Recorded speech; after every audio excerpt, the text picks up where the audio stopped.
9 తారీఖు కాదు 6 తారీఖు లోపలనే ఈ రాష్ట్రంలో ఉండే 69 లక్షల రైతులకు రైతు భరోసా పథకం కింద ఆఖరి రూపాయి వరకు 6 తారీఖు నాడు అందరి ఖాతాలు వేసిన. ఇవాళ చంద్రశేఖరరావు నేను అడుగుతున్నా, నీకు సిగ్గుమానం ఉంటే రా అమరవీరుల స్తూపం దగ్గరికి, లేకపోతే ఆర్మూర్ అంబేద్కర్ చౌరస్తలకు రా. సవాలు విసురుడు కాదు, సవాళ్లు స్వీకరించే దమ్ముండాలి కేసీఆర్. ఇవాళ మొత్తం రాష్ట్రంలో ఉండే 69 లక్షల మందికి రైతు భరోసా పథకంలో అందరికీ నిధులు వేసిన ఏ రైతు ఖాతాలైనా మీరు పోయి చూడండి, మీకు నిధులు వచ్చినాయా లేదా ఆలోచన చెయ్యండి.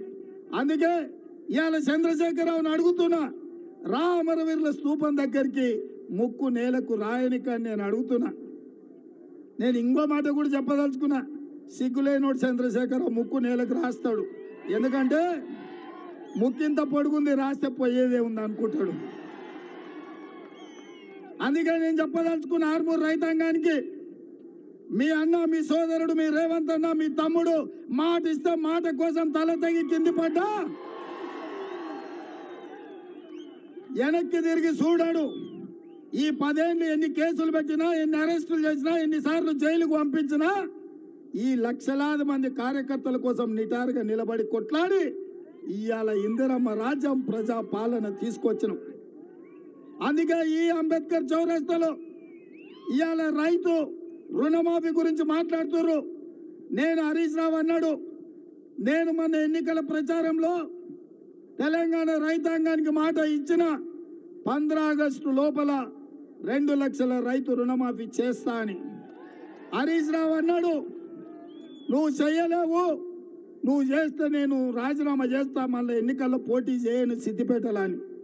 నేనన్న హరీష్ రావుతోని, రాజీనామా పత్రం జేబులో పెట్టుకో, 15 ఆగస్టు నాడు ఈ దేశానికి స్వాతంత్రమే కాదు, రైతులకు రుణమాఫీ నుంచి స్వతంత్రమే కాదు, సిద్దిపేట పట్టిన శనీశ్వరరావును కూడా వదిలిస్తా అని.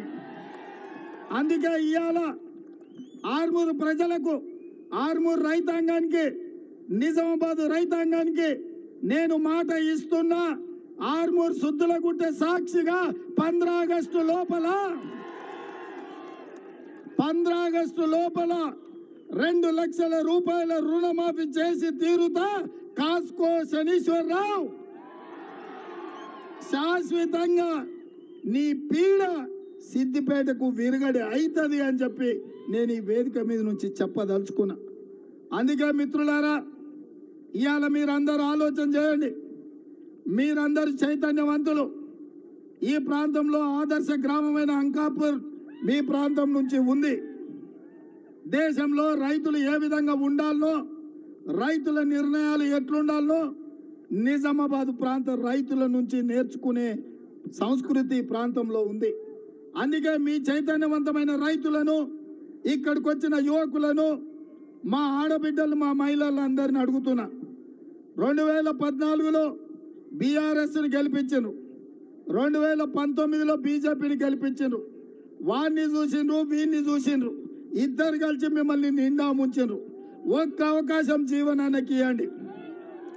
జీవనన్న ఆయనే స్వయంగా రైతు సమస్యలు తెలిసినోడు, పెద్ద మనిషి. ఆ బీజేపీ ఆయన అహంకారం, ఆడరుగుళ్ళు ఉంటే ఎట్లుంటుందో బీజేపీ వాడికి అట్లుంటాడు. ఇక్కడ ఉన్నోళ్ళు చెప్పండి ఎంత అహంకారం ఉంటుందో బీజేపీ అభ్యర్థికి మీరు చూడండి. గ్రామాలలో పెద్దోళ్ళని అడగండి, ఆయన బలుపు, ఆయన వాపు అవమానించే విధంగా 6 అడుగులకు అహంకారం ఉంటే